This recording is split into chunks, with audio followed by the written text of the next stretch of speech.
Bro kabaddi league season 11 புது captain ஒருத்தர் அவதாரம் எடுத்திருக்காரு. யூபியோதாஸோட கேப்டன் அப்பாயிண்ட் பண்ணப்பட்டிருக்கு அண்ட் 2 வைஸ் கேப்டன் ஸ்ட்ராட்டஜியை இவங்களும் யூஸ் பண்ணிருக்காங்க.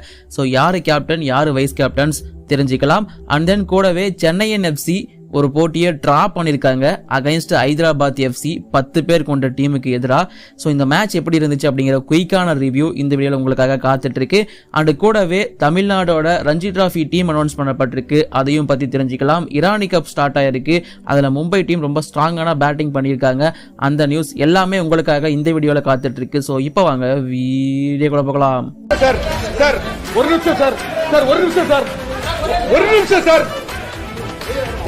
ஒரே ஒரு 1 நிமிட்டுங்க.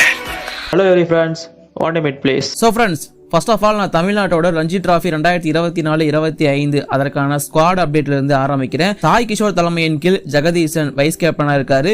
பாபா இந்திரஜித், சாய் சுதர்ஷன், விஜய் சங்கர், பிரதோஷ் சஞ்சன் பால், ஷாருக் கான், பூபதி, முகமது அலி, ஆந்திரே சித்தார்த், அஜித் ராம், லோகேஸ்வர், லக்ஷ்யா ஜெயின், சந்தீப் ஆரியர், குர்ஜப்னீத் சிங், முகமது, சோனு யாதவ், சித்தார்த் எம் இவங்க எல்லாருக்கும் வாய்ப்பு கிடைச்சிருக்கு. ஸ்குவாட் பாக்கிறதுக்கு நல்லா இருக்கு. சாய் குமார் தான் வந்து தமிழ்நாடு டீம் ரஞ்சி டிராஃபில லீட் பண்ண போறாரு அப்படிங்கிறதுக்கான அப்டேட் வந்திருக்கு. அண்ட் இந்த ஸ்குவாட் வந்து பாத்தீங்கன்னா அக்டோபர் 11 அன்னைக்கு சௌராஷ்டிராவுக்கு எதிராக நடக்க போற மேட்சுக்கான ஸ்குவாட் மட்டும் தான் அப்படிங்கறத சொல்லியிருக்காங்க. மேபி சம் சேஞ்சஸ் அடுத்த மேட்சஸ்ல ஏற்படலாம் அப்படிங்கிற மாதிரியான எக்ஸ்பெக்டேஷன் இருக்கு. ஸோ இது தமிழ்நாட்டோட ஸ்குவாட் அப்படிங்கறத தெரிஞ்சுக்கோங்க.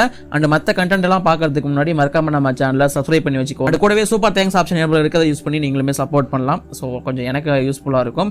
அண்ட் இப்போ நம்ம அப்படியே அடுத்ததா வந்து பாத்தீங்கன்னா இரானி கப் அப்டேட்டுக்குள்ள வந்தோம் அப்படின்னா, ஸோ இரானி கப் அப்படிங்கிறது இப்போ நடந்துட்டு இருக்கு. இரானி கப்னா என்னன்னா பேசிக்கா நான் சொல்லிடுறேன். ஸோ ரஞ்சி டிராஃபி வின்னர்ஸ் ஆன மும்பை டீம் அவங்களுக்கும் அண்ட் ரெஸ்ட் ஆஃப் இந்தியா, அதாவது மற்ற இந்தியா ஸ்டேட்ஸ் எல்லாம் சேர்ந்து ஒரு டீமை செட் பண்ணியும் ஆடுவாங்க. ஸோ இந்த டோர்னமெண்ட்டை பொறுத்த வரைக்கும் டாஸை வின் பண்ண Ruturaj Gaikwad rest of India டீமோட கேப்டன் வந்து பவுலிங் அப்படிங்கறத சூஸ் பண்ணியிருந்தாரு. பேட்டிங் ஆட வந்த மும்பை டீமை பொறுத்த வரைக்கும் ஓப்பனிங் சொதப்பிருந்தாலும் டாப் ஆர்டர் அஜின்கே ரகானே ஒரு 86, ஸ்ரேயஸ் ஐயர் ஒரு 50 அடிச்சுட்டு அவுட் ஆயிருந்தாரு. சர்ஃபாஸ் கான் ஒரு 50+. இப்போ அஜின்கே ரகானே அண்ட் சர்ஃபாஸ் வந்து ஸ்ட்ரைக்ல ஆடிட்டு இருக்காங்க. ஒரு நல்ல பேட்டிங் கோர் வந்து இப்போதைக்கு இருக்கு இந்த டீம்ல பார்க்கும்போதே தெரியுது. அண்ட் இரானி கப் ரிசல்ட் எப்படி அமைய போகுது, நீங்க யார் வின் பண்ணணும்னு நினைக்கிறீங்க மறக்காம கீழே கமெண்ட்ல சொல்லுங்க. அண்ட் இதை விட ஒரு சூப்பரான டெஸ்ட் போட்டி நடந்து முடிஞ்சிருந்துச்சு. 2 நாள்ல ரிசல்ட் வாங்கி கொடுத்திருந்தாங்க இந்தியா அகைன்ஸ்ட் பங்களாதேஷ். செகண்ட் டெஸ்ட்டை பொறுத்த வரைக்கும், அதாவது ஃபர்ஸ்ட் நாள் போட்டி வந்து ஒரு 35-40 ஓவர்லயே முடிஞ்சிருச்சு. ஐ திங்க் கரெக்டா எனக்கு தெரியல. அதாவது 2வது நாள் 3வது நாள் வந்து ஃபுல்லாவே வாஷ் அவுட், என்ன பண்றதுனே அவங்களுக்கு தெரியல. அந்த மாதிரியான ஒரு போட்டியா தான் அங்க நடந்திருந்துச்சு. அண்ட் ஓவராலா பார்க்கும்போது ஓகே இந்த போட்டி அப்படிங்கிறது டிரால தான் முடியும் அப்படின்னு எக்ஸ்பெக்ட் பண்ணோம். பட் கிடையாது, நாங்க ஆடுவோம், ஆடி மேட்சை வின் பண்ணுவோம் அப்படிங்கிற மாதிரி இந்தியா சூப்பரா ஆடி இருந்தாங்க. 1.5 நாள்ல ஆக்சுவலி வந்து பாத்தீங்கன்னா மேட்சை முடிச்சிட்டாங்க. 5வது நாளோட டீக்கு முன்னாடியே மேட்ச் அப்படிங்கிறது எண்ட் ஆயிடுச்சு. பங்களாதேஷை பீட் பண்ணி 2-0 சொல்லி சீரீஸ் வின் பண்ணிட்டாங்க இந்தியா. அண்ட் இப்போ வேர்ல்ட் டெஸ்ட் சாம்பியன்ஷிப்போட ஃபைனலை பொறுத்த வரைக்கும் ஆல்மோஸ்ட் ஒரு காலை பதிச்சிட்டாங்க அப்படின்னா நம்ம தாராளமா சொல்லலாம். ஒரு ஆள் இந்த போட்டியை பொறுத்த வரைக்கும் இந்தியா பல ரெக்கார்ட்ஸை ஒடிச்சிருந்தாங்க. அதை பத்தி நம்ம ஷார்ட்ஸுமே போட்டிருந்தோம். பார்க்காதவங்க பார்த்து தெரிஞ்சுக்கோங்க. நம்ம சேனல்ல எல்லாமே அவைலபிளா இருக்கு. ஸோ இப்போ நான் அப்படியே வந்து பாத்தீங்கன்னா ப்ரோ கபடி அப்டேட்குள்ள வரேன். ஸோ இப்போ வந்து பாத்தீங்கன்னா ஒவ்வொரு டீமா ஜெர்சிஸ் அப்படிங்கறத ரிலீஸ் பண்ணிட்டு இருக்காங்க. அண்ட் அந்த வகையில புனேரி பல்டனும் தங்களோட ஜெர்சி, அதாவது அவங்களோட கிட் அப்படிங்கறத ரிலீஸ் பண்ணிருக்காங்க. ஹோம் கிட் அப்படிங்கறத பார்க்க நல்லா தான் இருக்கு. பெருசா சேஞ்சஸ் எதுவும் பண்ணல, லைட்டா டிசைன்ல மட்டும் சேஞ்சஸ் அப்படிங்கறத பண்ணிருக்காங்க. அண்ட் தென் இப்போ அப்படியே நம்ம கேப்டன்சி அப்டேட்குள்ள வந்தோம் அப்படின்னா, ஸோ கேப்டன்சில நிறைய சேஞ்சஸ் அப்படிங்கிறது இந்த சீசன் நடக்கும் அப்படின்னு நம்ம எதிர்பார்த்துட்டு இருந்தோம். ஓவராலா 4 டீம்ஸ் மட்டும் தான் இது வரைக்கும் கேப்டன்ஸ் அனௌன்ஸ் பண்ணியிருந்தாங்க. மற்ற 8 டீம்ஸ் கிட்ட வந்து பாத்தீங்கன்னா கேப்டன்ஸ் அனௌன்ஸ் பண்ணப்படாமலே இருந்துட்டு இருந்துச்சு. அந்த வகையில யூபியோதாஸ் வந்து பாத்தீங்கன்னா ஒரு புது கேப்டனை ஃபைண்ட் பண்ணிருக்காங்க. ப்ரோ கபடிக்கே ஒரு புது கேப்டன் அப்படின்னே சொல்லலாம். யூபியோதாஸ் வந்து பாத்தீங்கன்னா இப்போதைக்கு யாரை கேப்டனா அப்பாயிண்ட் பண்ணிருக்காங்க அப்படின்னு கேட்டீங்கன்னா சுரேந்தர் கில் அவரை தான் PKL சீசன் 11 கேப்டனா அப்பாயிண்ட் பண்ணிருக்காங்க. அவர் தான் ஃபியூச்சர் அப்படிங்கிற மாதிரி நம்ம முன்னாடியே மென்ஷன் பண்ணியிருந்தோம் யூபியோதாஸை பொறுத்த வரைக்கும். அது இப்போ வந்து பாத்தீங்கன்னா கிளியரா தெரிஞ்சிருச்சு. அவர் தான் கண்டினியூ பண்ண போறாங்க ஆஸ் ஏ சீனியர் பிளேயரா, ஒரு பிரைமரி ரைடரா அவர் தான் இதுக்கப்புறமா இருக்க போறாரு. பட் நான் இன்னொரு பிளேயர் எதிர்பார்த்தேன், சுமித் வந்து இருப்பாரோ அப்படிங்கிற மாதிரி எதிர்பார்த்தேன். பட் சுமித்துக்கு இல்ல. ஸோ இப்போதைக்கு அஃபிஷியலா வந்து பாத்தீங்கன்னா யூபியோதாஸ் அனௌன்ஸ் பண்ணது நம்மளோட சுரேந்தர் கில்ல தான் கேப்டனா அனௌன்ஸ் பண்ணிருக்காங்க. அது கொஞ்சம் பார்க்க நல்லா இருக்கு. அண்ட் தென் வைஸ் கேப்டன்ஸ் அப்படின்னு பார்க்கும்போது 2 பேரை வந்து வைஸ் கேப்டன்ஸா அப்பாயிண்ட் பண்ணிருக்காங்க. ஒன்னு ஆஷிஷ் சிங், இன்னொன்னு சுமித் சாங்வான். இது வந்து எக்ஸ்பெக்டட் தான். நான் சுமித்தை கேப்டன் அப்பாயிண்ட் பண்ணணும்னு எக்ஸ்பெக்ட் பண்ணேன். பட் அதெல்லாம் வேணாம், வைஸ் கேப்டன்சி மட்டும் அவங்களுக்கு இப்போதைக்கு போதும் அப்படிங்கிற மாதிரி வைஸ் கேப்டன்ஸா அனௌன்ஸ் பண்ணிருக்காங்க ஆஷிஷ் சிங் அண்ட் கூடவே Sumit Sangwan. 2 vice captain strategy அப்படிங்கிறது தமிழ் தலைவாஸ் ஆரம்பிச்சு வச்சாங்க. அது அப்படியே கண்டினியூ ஆயிட்டு இருக்கு அப்படின்னு தான் நான் சொல்லுவேன். அண்ட் அது மட்டும் இல்லாம பெங்கால் வாரியர்ஸும் இப்போதைக்கு அபிஷியல் ஆக்கியிருக்காங்க. நம்மளோட ஃபசல் அட்ராஜ் அலி தான் அந்த டீமை வழிநடத்த போறாரு PKL சீசன் 11 அப்படிங்கறத ஒரு ரீல்ஸை போட்டு அதையும் கன்ஃபார்ம் பண்ணிட்டாங்க. நமக்கு முன்னாடி ஒரு ரூமர் மாதிரி இருந்துச்சு இல்லையா? ஸோ இப்போ வந்து பாத்தீங்கன்னா அபிஷியல் ஆயிடுச்சு. அவங்க அஃபிஷியலாக அனௌன்ஸ் மட்டும் கொடுத்துட்டாங்க. இப்போ இந்த வீடியோவோட மெயின் கண்டென்ட்டுக்குள்ள என்ட்ரி ஆகிறேன். So ISL 2024-25 season Chennai FC first போட்டி வின் பண்ணி அடுத்த போட்டியை தோத்திருந்து இப்போ மூணாவது போட்டி என்ன பண்ண போறாங்க அப்படின்னு சொல்லிட்டு ஹைதராபாத்துக்கு போயிருந்தாங்க. ஹைதராபாத் எஃப்சியை பொறுத்த வரைக்கும் ஃபர்ஸ்ட் 2 மேட்சும் பெருசா அடி வாங்கிட்டு எப்படியாச்சும் 1 பாயிண்ட் 0லிருந்து 1 பாயிண்ட் வந்துடணும் ஆஃப் த மார்க் அப்படிங்கிற மாதிரி வந்தாங்க. அவங்க நினைச்சது நடந்துருந்துச்சு அப்படின்னு தான் நான் சொல்வேன். ஸோ ஓவராலா பார்க்கும்போது 0-0 அப்படிங்கிற மாதிரி இந்த போட்டி கோல்லெஸ்ஸா டிரா இருந்துச்சு.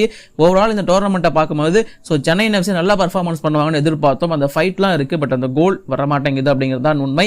ஹைதராபாத் எஃப்சி இன்னும் ஒரு கோல் கூட அடிக்கல இந்த சீசன்ல, அதுவும் ஒரு டிசப்பாயின்மெண்டான விஷயம் தான். பட் கம்பேர் டு முன்னாடி 2 மேட்சஸ் இந்த டைம் பாத்தீங்கன்னா அந்த டீமோட கோல் கீப்பர் நல்லாவே பண்ணியிருந்தாரு.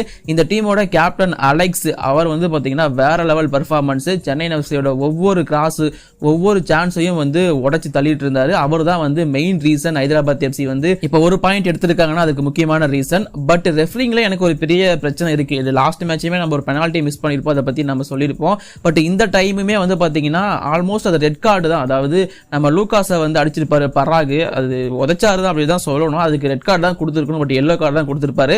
பட் இருந்தாலும் அப்பவும் அடங்கியிருக்க மாட்டார் அவர் பராகு. திரும்பவும் ஒரு எல்லோ கார்டை வாங்கி ரெட் கார்டு வாங்கி வெளியே போயிட்டாரு. 20 நிமிஷம் 10 பேரோட தான் ஆடிட்டு இருந்தாங்க ஹைதராபாத் எஃப்சி. பட் இருந்தாலும் கோல் எதுவுமே வாங்காம ரொம்ப சூப்பரா டிஃபெண்ட் பண்ணாங்க. ஆக்சுவலி என்னை பொறுத்த வரைக்கும் இந்த போட்டியை பொறுத்த வரைக்கும் இது ஹைதராபாத் எஃப்சியோட ஒரு வெற்றி அப்படின்னு தான் நான் சொல்லுவேன். ஏன்னா 1 பாயிண்ட் அப்படிங்கிறது கிடைச்சிருச்சு டிரா பண்ணதுனால. அது மட்டும் இல்லாம 10 பேரோட ஆடியுமே போட்டியை தோற்காம இருந்திருந்தாங்க. சோ ஒரு நல்ல பிளே அப்படின்னு சொல்லுவோம் ஹைதராபாத் கிட்ட இருந்து. நிறைய பிளேயர்ஸ் இங்க நல்லா பெர்ஃபார்மன்ஸ் கொடுத்திருந்தாங்க ஓவரால் பார்க்கும்போது. அந்த லைன் அப்ஸை பொறுத்த வரைக்கும் இன்னைக்கு பாத்தீங்கன்னா சென்னை எஃப்சில லூகாஸ் உள்ள வந்திருந்தாரு, பார்க்கவே நல்லா இருந்துச்சு. 4-4-2 அப்படிங்கிற ஃபார்மேஷன் தான் அவங்க பிளே பண்ணியிருந்தாங்க. சென்னை எஃப்சியை பொறுத்த வரைக்கும் Samik Mitra, Mukherjee, Laldinpuia, Dinliana, Ryan Edwards, Farukh Choudhary and கூடவே கார்னர் ஷீல்டு, நாம்டே, பிரம்பிலா, ஐ மீன் லூகாஸ் உள்ள இருந்தாரு, இர்ஃபான் எட்வர்டு, சீமாச்சுக்கு. ஸோ இவங்க எல்லாருமே தான் ரொம்ப ஸ்ட்ராங்கான ஒரு 11 தான் இருந்துச்சு. பட் இருந்தாலும் பர்ஃபார்மன்ஸ் ட்ரை பண்ணாங்க, பட் கிடைக்கல அப்படிங்கிறது தான் உண்மை. அந்த பக்கம் அவங்க பார்த்தீங்கன்னா 4-2-3-1 ஃபார்மேஷன்ல வந்திருந்தாங்க. ஓவரா அவங்களுக்குமே நிறைய சான்சஸ் கிடைச்சது அப்படின்னு தான் சொல்லுவேன். அவங்களுக்குமே சான்சஸ் லெஃப்ட் சைடு நிறைய கிரியேட் பண்ணப்பட்டுச்சு. அது சூப்பரா நிறைய சான்சஸ் எடுத்தாங்க. பட் இருந்தாலும் இந்த பக்கம் சமிக் மித்ராவோட கோல் கீப்பிங்கும் பார்க்க நல்லா தான் இருந்துச்சு. சென்னை எஃப்சி நிறைய ரைட் சைடு அட்டாக் பண்ணிட்டு இருந்தாங்க. ஹைதராபாத் எஃப்சியை பொறுத்த வரைக்கும் நிறைய லெஃப்ட் சைடு அட்டாக் பண்ணிட்டு இருந்தாங்க. ஸோ 2 பேருமே நிறைய ட்ரை பண்ணாங்க, பட் கோல் அப்படிங்கிறது அடிக்க முடியல. முக்கியமா கடைசி 20 மினிட்ஸ்ல சென்னை எஃப்சியோட ஆதிக்கம் சூப்பராகவே இருந்துச்சு அகைன்ஸ்ட் ஹைதராபாத் எஃப்சி. பட் இருந்தாலும் அந்த டாமினேஷன் இருந்த அளவுக்கு, அதாவது டார்கெட்ஸ் நிறைய எடுத்தாங்க. நிறைய அப்ரோச்சஸ் பாத்தீங்கன்னா அங்க உள்ள லைன்ல நடந்துருந்துச்சு. பாக்ஸுக்குள்ள நிறைய கேம் ப்ளே பண்ணப்பட்டிருந்துச்சு. பட் இருந்தாலும் எல்லாமே பொசிஷன் 58% சென்னை எஃப்சி கிட்ட தான். 318 பாசஸ் வரைக்கும் நடந்துருந்துச்சு. இந்த மாதிரி எல்லாமே இங்க இருந்திருந்தாலும் கோல் வரதா தானே அங்க வின் பண்ண முடியும். ஸோ கோல் வராததுனால வின்னும் சென்னை எஃப்சிக்கு வரல அப்படிங்கிறது தான் ஒரு டிசப்பாயின்மெண்டான விஷயம். பட் போட்டியை தோற்காம டிரா பண்ணியிருந்தாங்க. பட் இது ஹைதராபாத் எஃப்சிக்கு ஒரு நல்ல விஷயம். ஹைதராபாத் எஃப்சி கடைசியாக நடந்த 27 போட்டிகள் ஐ திங்க் 1 தான் வின் பண்ணிருக்காங்கன்னு நினைக்கிறேன். ஸ்டாட்ஸ் படி அதான் உண்மை நினைக்கிறேன். பட் நான் தப்பா சொல்லியிருந்தேன் அப்படின்னா என்ன ஸ்டார்ட் அப்படின்னு மறக்காம கீழே கமெண்ட்ல சொல்லுங்க. பட் இன்னைக்கு போட்டியை பொறுத்த வரைக்கும் கார்னர் ஷீல்ட் நல்ல பெர்ஃபார்மன்ஸ் கொடுத்தாரு. லூகாஸ் ரொம்ப சூப்பரா ஆடிட்டு இருந்தாரு. அந்த இன்ஜுரி ஏற்பட்டாலும் நான் ஆடுவேன் அப்படிங்கிற மாதிரி ஆடினது. அதுக்கப்புறமா கொஞ்சம் கிராம்லிங்னால வெளியே போயிருந்தாரு. ஓவரால் ரெயினோட தான் அந்த போட்டி ஸ்டார்ட் ஆச்சு. அதுலயே கொஞ்சம் போட்டி அப்படிங்கிறது அந்த கண்டிஷனால ஸ்லோவா இருந்துச்சு. பால்லாம் கொஞ்சம் அப்படியே ஹோல்ட் ஆச்சு. பட் இருந்தாலும் எல்லாத்தையும் சமாளிச்சு நல்லா ஆட ஆரம்பிச்சு செகண்ட் ஹாஃப்ல இன்னும் சூப்பரா ஆட ஆரம்பிச்சாங்க. பட் கோல் மட்டும் கடைசி வரைக்கும் வராமலே தான் இருந்துருந்துச்சு. இந்த போட்டியை சென்னை எஃப்சி வின் பண்ணிருக்கணும் அப்படிங்கிறது தான் என்னோட ஒப்பீனியன். ரெஃபரிங் இன்னும் கொஞ்சம் பேடா தான் இருந்துட்டு இருக்கு. அதை கொஞ்சம் சரி பண்ணாங்கன்னா இன்னும் சூப்பரா இருக்கும். சென்னை எஃப்சி இன்னும் என்னெல்லாம் சரி பண்ணணும் அப்படிங்கிற உங்களோட ஒப்பீனியன் மறக்காம கீழே கமெண்ட்ல சொல்லுங்க. இப்போதைக்கு இந்த வீடியோ நான் முடிச்சுக்கிறேன். தேங்க்யூ.